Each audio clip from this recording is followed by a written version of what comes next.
Dollar cost averaging versus lump summing into the market.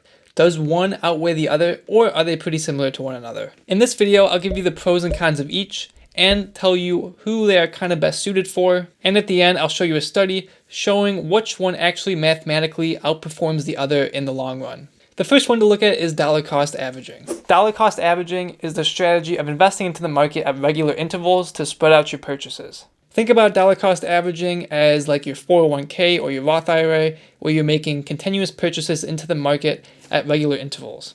And with the majority of people, this could be every paycheck, they invest a little bit of their money into the market. Dollar cost averaging could also be with dividend plans. If a dividend stock pays you each month, investing that money back into the stock could also be a form of dollar cost averaging. Now, a good thing about dollar cost averaging is that you're going to be investing into low points in the market and high points, which means you will smooth out your average purchase price. Now, this is obviously far more risky if you do this with single stocks versus fund, but in the end, when you do dollar cost average, you're expecting in the long term for the overall market to go up. And on the flip side, if you do this with a stock and it continues to go down, you might be dollar cost averaging into a stock that will never go up.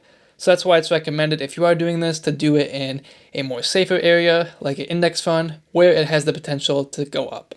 Another thing to think about with dollar cost averaging is because the market in the long run tends to go up, if you do spread out your payments over the years, you might actually have a higher average purchase price. So what are some really good benefits that you get with dollar cost averaging? You avoid mistiming the market. Because you keep investing, you're not going to care about the big up and down swings that you would if you did go with lump sum investing. Because of this, you're able to take out the emotion of investing into the market, and you don't have to care that much about the big up and down swings. Another benefit is that you're able to think long term and start good investing habits of investing into the market regularly. So in the long term, you will be really well off. Now let's take a look at lump sum investing. Lump sum investing pretty much means that all your money goes into the market on day one. So let's say you had $10,000. Instead of investing it doing dollar cost averaging where you would put in $1,000 each month, you're just going to be putting that $10,000 in the first day.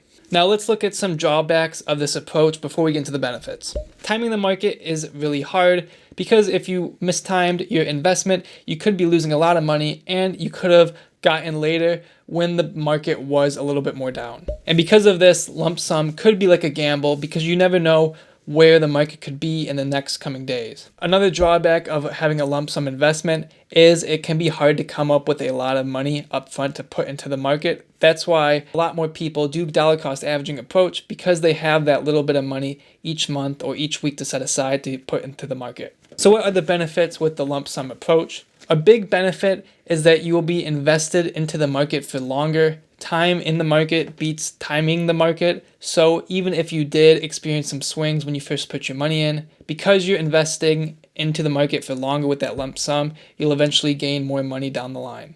Another thing is, if you do lump sum and the market actually goes into your way, you would have a lot more money than you would if you just did that dollar cost average approach. And because inflation is so high, if you do lump sum, your money will all be into the market and not really sitting on the sidelines, which means you will hopefully be keeping up with inflation, if not outperforming it. Now, out of dollar cost averaging and lump sum, which one is better for you? On the personal level, it kind of just depends. And if you have more money to invest and you are okay with the idea that you may lose money and it may be more risky, lump sum will be better for you. But if you're looking to save money, wanting to build an emergency fund, and not wanting to have to spend that much cash, then maybe dollar cost averaging approach would be beneficial for you. Dollar cost averaging is also good for the people that may be nervous and don't want to invest all their money all at once, and it's a good way to ease them into the market. Now, another thing to think about is that good investors make a lifelong commitment of investing and not just a one-time approach.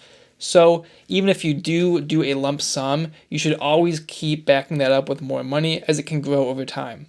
Now let's actually look at a study done by Vanguard to show mathematically which option is actually the best one in the long run. Now this study used the MSCI World Index returns all the way back from 1976 to 2022. And what they got from this, the main point is that lump sum investing mostly outperforms dollar cost averaging, but dollar cost averaging still largely beats just holding on to cash.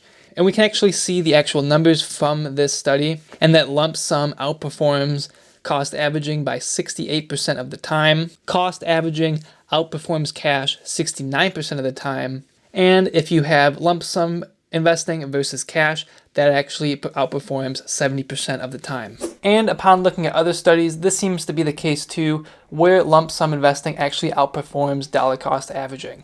So what this means is that if you do have a larger sum of money, the statistics and data show that you should invest that all at once versus dollar cost averaging. Thank you so much for watching. If you did enjoy this video, I make tons more other videos on the topic of personal finance, and if that's something that you're interested in, consider subscribing.